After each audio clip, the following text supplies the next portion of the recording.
Verset dans l'évangile de Jean. Évangile de Jean, au chapitre 4, les versets 21 et 22.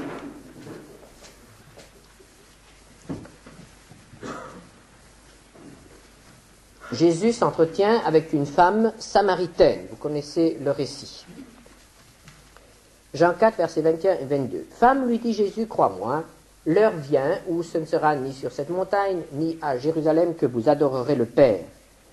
Vous adorez ce que vous ne connaissez pas, nous adorons ce que nous connaissons, car le salut vient des Juifs.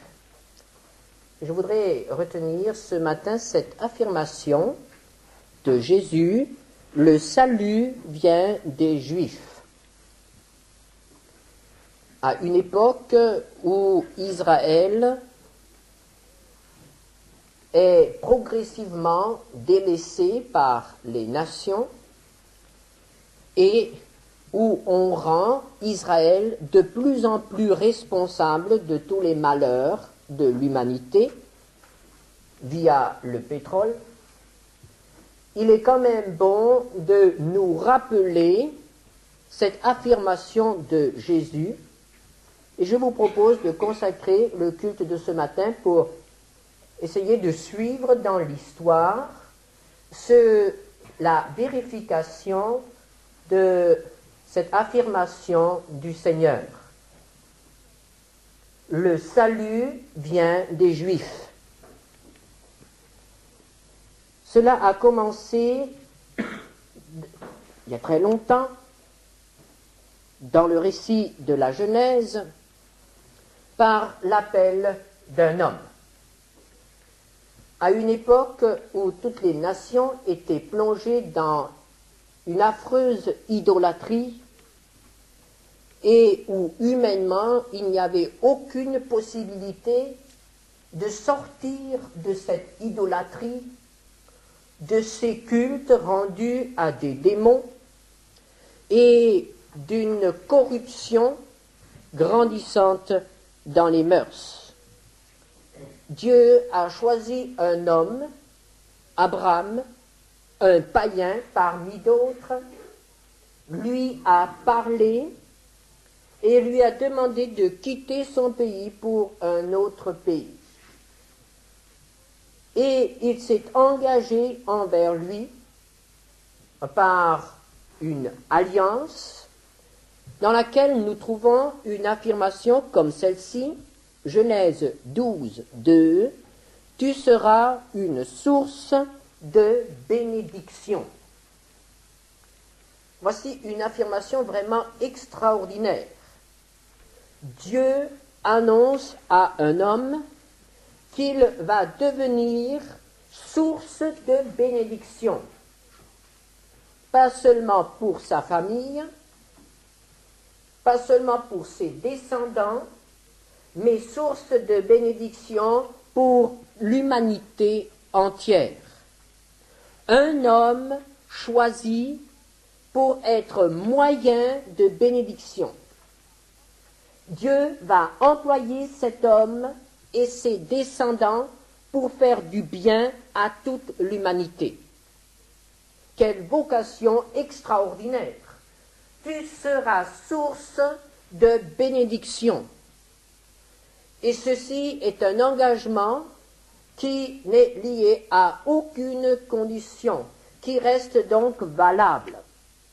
Abraham, par sa vie, par ce qu'il a permis à Dieu de faire, est resté source de bénédiction jusqu'à nos jours. Et comment cela?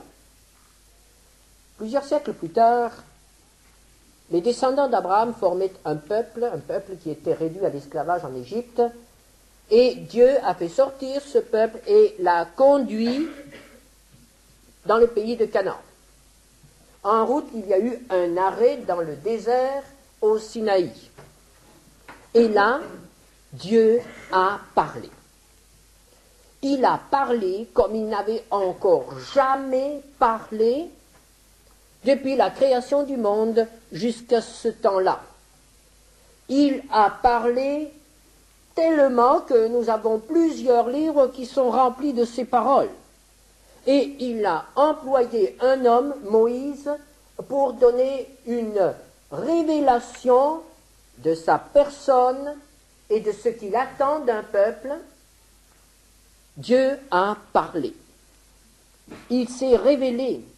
Et il s'est révélé par le moyen d'un descendant d'Abraham pour l'ensemble des descendants d'Abraham. Et nous pouvons dire que cette affirmation « Dieu a parlé » est une des caractéristiques des relations entre Israël et l'Éternel, entre ce peuple choisi parmi toutes les autres nations et le Dieu vivant. Les autres peuples n'ont pas un Dieu qui parle, n'avaient pas un Dieu qui parle. Ils avaient des oracles qui venaient des démons, mais ils n'avaient pas une révélation du Dieu vivant et vrai. Dieu a parlé et il a donné à son peuple ce que nous appelons la loi, les commandements. Et voici ce que Dieu a dit quand il a donné les commandements, la loi. Dans Exode 19, versets 5 à 6, il dit « Maintenant, si vous écoutez ma voix et si vous gardez mon alliance, vous m'appartiendrez entre tous les peuples, car toute la terre est à moi. Vous serez pour moi un royaume de sacrificateurs et une nation sainte. Voilà les paroles que tu diras aux enfants d'Israël. » Et ce que nous retenons dans cette affirmation, c'est ce que Dieu dit concernant Israël. Dieu dit, vous serez pour moi un royaume de sacrificateurs. Les sacrificateurs étaient des médiateurs entre le peuple et Dieu. Et voici que Dieu choisit tout un peuple et dit, vous serez pour moi des sacrificateurs. Or, s'il y a médiateur, il faut qu'il en soit deux. Israël ne pouvait pas être médiateur pour lui-même. Alors nous comprenons très bien que Dieu a choisi Israël pour être médiateur entre le reste des hommes et Dieu. Et cela par le moyen de la loi. Les nations devaient voir, en regardant vivre Israël, qu'Israël avait un Dieu différent, qu'Israël avait un Dieu supérieur à leur Dieu, qu'Israël avait une révélation qui était empreinte d'une sagesse surnaturelle. Et c'est effectivement ce que Moïse signale, rappelle à Israël dans Deutéronome 4, versets 6 et 7. Voici, vous les observerez et vous les mettrez en pratique, car ce sera là votre sagesse et votre intelligence aux yeux des peuples qui entendront parler de toutes ces lois et qui diront « Cette grande nation est un peuple absolument sage et intelligent. Quelle est en effet la grande nation qui est des dieux aussi proche que l'Éternel notre Dieu l'est de nous, toutes les fois que nous l'invoquons ?» Les nations devaient reconnaître qu'Israël avait un Dieu vivant, un Dieu qui parle et un Dieu qui écoute, un Dieu qui répond, un Dieu qui donne des ordres et un Dieu qui est prêt à venir au secours de celui qui invoque. Et c'est justement ce que les autres nations n'avaient pas. Ils avaient des dieux, mais ils avaient des dieux qui ne pouvaient ni parler, ni répondre. Israël seul avait la connaissance du Dieu qui parle et du Dieu qui répond. Et cela devait attirer l'attention des autres nations sur le Dieu vivant et vrai. Et lorsque Salomon a édifié le temple à Jérusalem, lorsqu'il a prié, lorsqu'il a dédié ce temple à Dieu, dans sa prière, il a pensé à l'étranger. Il a pensé à l'étranger qui allait, au-delà des frontières, entendre parler de la sagesse et de la puissance de Dieu, et qui allaient se déplacer jusqu'à Jérusalem pour venir adorer ce Dieu d'Israël. Et Salomon a demandé alors, dans sa prière, que lorsque l'étranger prie dans le temple, il soit aussi exaucé. Et Dieu a répondu à cette prière.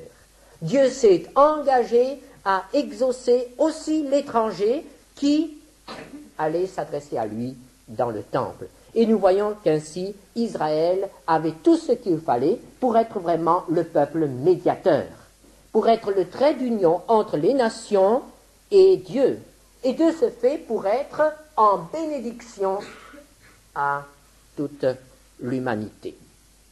Et nous avons dans l'Ancien Testament quelques exemples d'hommes et de femmes qui ont eu la révélation du Dieu d'Israël et qui ont été bénis. Nous pensons à Ruth, nous pensons à Naaman, nous pensons aussi aux Ninivites qui ont été visités par Jonas. Nous pensons aussi beaucoup plus tard à ceux qui sont appelés les prosélytes, ces hommes craignant Dieu, qui ne faisaient pas partie du peuple de Dieu. Et dans le Nouveau Testament, nous trouvons trace de ces hommes et de ces femmes qui se joignaient aux Juifs dans leur synagogue, mais qui n'étaient pas juifs, des hommes craignant Dieu. Pensons à Corneille dans les Actes des Apôtres. Pensons aussi à cet eunuque éthiopien qui était venu jusqu'à Jérusalem, qui possédait un exemplaire de la parole de Dieu, ou tout au moins un extrait de l'Ancien Testament, et qui lisait et qui était prêt à se laisser enseigner par un juif. Ce sont là des païens, ce sont là des hommes qui recevaient quelques miettes qui tombaient de la table d'Israël. Pensons aussi à ce qui s'est passé justement à cette époque-là, lorsque les païens ont voulu plonger leur regard dans la loi des Juifs, il a fallu la traduire. Et c'est ainsi qu'on a traduit l'Ancien Testament de l'hébreu en grec. Et les apôtres pouvaient dire, dans Actes 15, verset 21, « Depuis bien des générations, Moïse a dans chaque ville des gens qui le prêchent, puisqu'on le lit tous les jours de sabbat dans les synagogues. » À cette époque-là, dans tout l'Empire romain, et même au-delà de l'Empire romain, il y avait des synagogues, on lisait la parole de Dieu, et les étrangers, les païens, qui voulaient être enseignés, pouvaient se rendre dans les synagogues et recevoir l'enseignement de la parole de Dieu. Tu seras source de bénédiction. Et c'est ainsi que déjà, dans l'Ancienne Alliance, la bénédiction pouvait se répandre sur les païens. Mais j'ai dit que c'était des miettes. Ce n'était que des miettes, en effet. Quelques isolés étaient touchés par la parole de Dieu et éclairés par le Saint-Esprit. Mais tout a changé lorsque Jésus est venu. En ce temps-là, nous devons dire que la situation dans le monde était de nouveau bien difficile. En effet, le paganisme avait atteint un degré de corruption tel que même les païens s'en détournaient. L'élite parmi les païens était écœurée par la corruption et se moquait de ces récits des dieux qui n'étaient au fond que des hommes, avec toutes leurs mauvaises habitudes, avec tous leurs défauts. Et ces hommes-là sentaient très bien que ces dieux qu'on leur offrait ne pouvaient pas les aider. Et c'est ainsi qu'à l'époque de Jésus, il y avait dans le monde tout un courant athée. On rejetait les idoles, on rejetait les religions, et on essayait de se tourner vers la philosophie. Et la philosophie, malgré le progrès qu'elle constituait sur les religions païennes, n'apportait quand même pas la satisfaction. Et c'est pourquoi nous trouvons tant de païens dans les synagogues. Là, ils recevaient la vérité, mais il y avait un grand obstacle. Les Juifs n'avaient pas compris. qu'ils devaient s'ouvrir aux païens et ils imposaient aux païens de devenir juifs à leur tour. Et c'est ainsi que les païens entraient, s'engageaient très peu dans cette voie. Et voici que Jésus est né. Au début de l'évangile de Matthieu, nous lisons « Généalogie de Jésus-Christ, fils de David, fils d'Abraham ». Si nous nous arrêtons un court instant sur cette introduction à l'évangile, nous constatons tout d'abord Jésus, c'est un nom qui veut dire « l'Éternel sauve ». L'Éternel, le Dieu des Juifs, sauve. Ce n'était pas Jupiter, ce n'était pas les dieux grecs qui pouvaient sauver, ni les dieux égyptiens. L'homme qui se présente au monde s'appelle l'Éternel sauve, Jésus. Le titre qu'il porte, c'est le titre de Christ, c'est-à-dire un titre juif, le Messie, celui qui a été annoncé par les prophètes juifs. Et sa famille, fils de David, le grand roi juif, fils d'Abraham, le père des Juifs. Donc, le Sauveur est un vrai Juif. On ne peut pas éviter cela. Jésus a été un Juif et il est resté un Juif.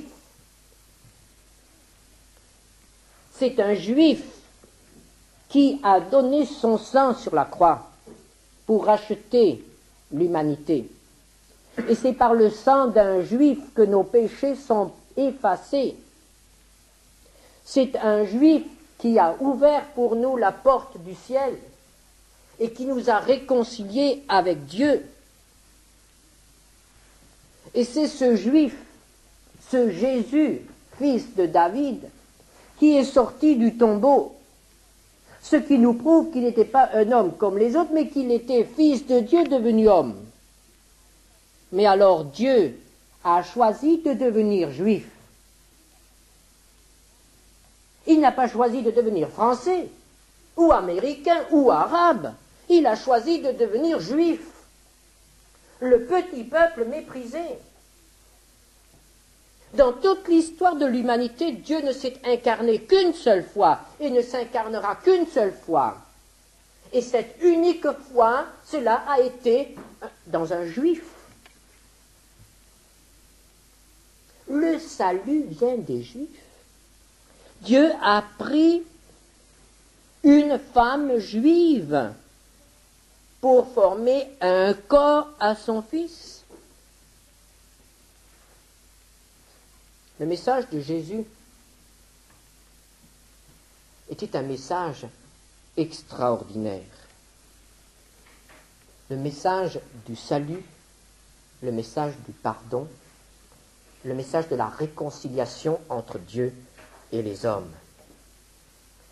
Et il a donné à ses apôtres, à son équipe, composée exclusivement de Juifs, la tâche d'aller raconter cela dans le monde entier, afin que pas une nation, pas un peuple ne soit tenu à l'écart, tenu dans l'ignorance de ce message. Et Jean écrit dans Jean 20, verset 31, « Afin que vous croyiez que Jésus est le Christ, le Fils de Dieu, et qu'en croyant, vous ayez la vie en son nom. » C'est en croyant que Dieu est devenu un homme, Jésus de Nazareth. C'est en croyant que Jésus de Nazareth a pris sur lui nos péchés, que son sang nous purifie de tout péché, et qu'en plaçant notre confiance en lui, nous pouvons être en contact avec Dieu, quelle que soit notre race, quelle que soit notre origine et quel que soit notre péché. C'est en croyant cela que nous sommes sauvés, c'est-à-dire que nous sommes entièrement transformés par l'Esprit de Dieu et que nous pouvons nous attendre à être éternellement avec Dieu. Le salut vient des Juifs. Et avec l'Évangile, ce ne sont plus des miettes qui sont données aux païens, mais c'est une porte qui s'ouvre. C'est la porte de la maison de Dieu qui s'ouvre. Et ce sont les serviteurs de la maison de Dieu qui sortent dans les chemins, dans les carrefours, le long des haies, et qui font entrer la foule de ceux qui sont désireux d'avoir part au bienfait de la maison du Père. Avec Jésus, la porte s'est ouverte et tous peuvent entrer. Entrer pour participer à toutes les bénédictions que Dieu a préparées pour nous. Et non pas seulement à quelques miettes. Si nous sommes sauvés ce matin, si nous sommes ici dans la joie et dans la paix, c'est parce que le salut vient des Juifs. Ne l'oublions pas. Mais est-ce que c'est tout? Évidemment, quand nous pensons à cela, le salut vient des Juifs, nous arrivons à peu près à ce moment même de notre étude. Nous disons, oui, Jésus était juif, je suis sauvé par le moyen aussi du peuple juif. Mais est-ce que c'est tout? Certainement pas. Cette affirmation, le salut vient des Juifs, a encore des implications pour l'avenir et se vérifiera encore dans l'avenir. La Bible nous dit qu'un homme viendra et se laissera employer par Satan, qui lui donnera un pouvoir extraordinaire et qui lui permettra de s'emparer de la domination dans tous les domaines, dans le monde entier. Ce sera un dictateur mondial. La Bible appelle cet homme l'Antichrist ou la bête. Vous savez ce que la Bible dit à son sujet. Je rappellerai simplement dans Apocalypse 13, versets 15 à 17. Il lui fut donné d'animer l'image de la bête afin que l'image de la bête parlât et qu'elle fit que tous ceux qui n'adoreraient pas l'image de la bête fussent tués. Et elle fit que tous, petits et grands, riches et pauvres, libres et esclaves, reçussent une marque sur leur main droite ou sur leur front, et que personne ne put acheter ni vendre sans avoir la marque de le nom de la bête ou le nombre de son nom. Ces choses que nous lisons si rapidement, ces choses que nous connaissons, lorsqu'elles se réaliseront, déclencheront une période de terreur et de souffrance absolument indescriptible, quelque chose qui n'a encore jamais été vu, quelque chose que nous ne pouvons absolument pas nous représenter. Jusqu'à présent, les dictatures qui se sont exercées sur le monde ont été des dictatures sur les corps ou sur la pensée lorsqu'elle s'exprime. Dans certains régimes, dans certains pays, on ne peut parler qu'en accord avec la doctrine officielle. C'est la pensée lorsqu'elle s'exprime. Mais lorsque viendra le règne de ce dictateur, la pensée même non exprimée sera contrôlable. Ce qui fait que nous ne pourrions même plus penser en paix. Ce sera une domination absolument totale dans tous les domaines, que ce soit dans le domaine politique, dans le domaine familial, dans le domaine religieux. Il faudra penser, parler, agir et réagir selon les normes établies en haut lieu. C'est la dictature totale sur tout l'être. Et à ce moment, les hommes qui vivront sous cette dictature auront toute raison de perdre espoir.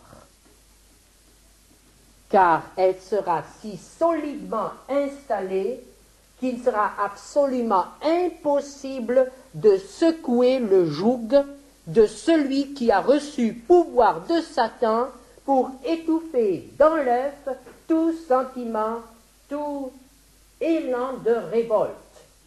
Ce sera fini avec les libertés individuelles, ce sera absolument terminé avec toute manifestation de notre personnalité, si cela n'est pas en accord avec les grands principes établis par le dictateur et ceux qui le serviront. Ce sera vraiment le triomphe de Satan sur la terre. Et voilà qu'une poignée d'hommes réagira. Quels seront ces hommes? Les Juifs.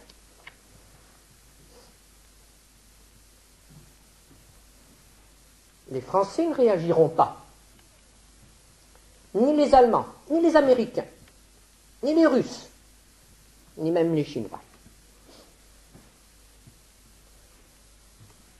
Les Juifs réagiront. Et nous trouvons dans la Bible d'abord deux hommes qui se dressent à Jérusalem. Ça commencera par deux hommes. Deux hommes qui diront que cette paix est trompeuse, qui dénonceront l'Antichrist et qui donneront les preuves de la véracité de leurs conclusions, des preuves surnaturelles. Ce sont les deux témoins dont nous parle l'Apocalypse chapitre 11. Autour de ces deux hommes se cristallisera alors ce que la Bible appelle le reste juif. Les quelques-uns qui ne sont pas prêts à ployer le genou devant l'idole. Ce sera le reste, horriblement persécuté, mais un reste qui parlera. Et je pense qu'il faut appliquer à ce reste-là cette parole du Seigneur qui dit « La bonne nouvelle du royaume doit être annoncée dans le monde entier. » Actuellement, l'Évangile n'est pas vraiment la bonne nouvelle du royaume. L'Évangile, c'est la bonne nouvelle du salut. Mais en ce jour-là, on entendra sur la terre un autre message. Alors que toutes les radios, toutes les télévisions et tout ce qui sera au moins entre les mains du dictateur clameront que c'est le dictateur, que c'est cet homme-là qui est le sauveur, on entendra une autre voix qui dira non, il y a un autre sauveur. Quand on entendra que c'est cet homme qui est le plus fort, que c'est cet homme qui est le roi, qui est la réponse à tous les problèmes de l'humanité, on entendra une autre voix qui dira « Non, il y a un autre roi, il y a un autre salut, il y a un autre royaume. » Et quand on entendra tous les moyens d'information proclamer que ce règne du dictateur est un règne éternel, car ce sera dit, on entendra une autre voix qui dira « Non, 3 ans et demi seulement. » Et ce seront des voix juives qui diront cela. Des voix juives. Un autre royaume, un autre roi, une autre justice, une autre paix, un autre bonheur. Celui qui est annoncé. Et finalement, lorsque le dictateur aura réussi à faire taire ses voix, lorsque pour l'humanité tout espoir sera vain, lorsque Jérusalem même sera vaincue, et que ce reste semblera définitivement écrasé, alors le ciel s'ouvrira, et un juif descendra, vaincra le dictateur, établira un trône dans la capitale des Juifs à Jérusalem, et donnera la paix au monde, en partant de Jérusalem. En ce jour, nous dit Ésaïe, le rejeton d'Isaïe sera là comme une bannière pour les peuples, les nations se tourneront vers lui. Et les quelques juifs qui seront encore là et qui auront accepté Jésus, ces quelques juifs deviendront alors vraiment les médiateurs, les messagers du royaume. Et l'apôtre Paul voit déjà cela en disant dans Romains 11, verset 15, si leur rejet a été la réconciliation du monde, que sera leur réintégration, sinon une vie d'entre les morts? L'ancienne alliance, le salut, quelques miettes. La nouvelle alliance, le salut, une porte ouverte pour celui qui entre. Et pendant le règne de Christ, ce ne sera pas une porte ouverte. Ce seront les messagers qui sortiront de la maison et qui apporteront les mets succulents de la parole de Dieu dans le monde entier. Tous pourront y participer. Et encore une fois, dans l'histoire de l'humanité, le salut sera venu des Juifs. Frères et sœurs, nous allons subir bien des influences pour que nous nous détournions aussi.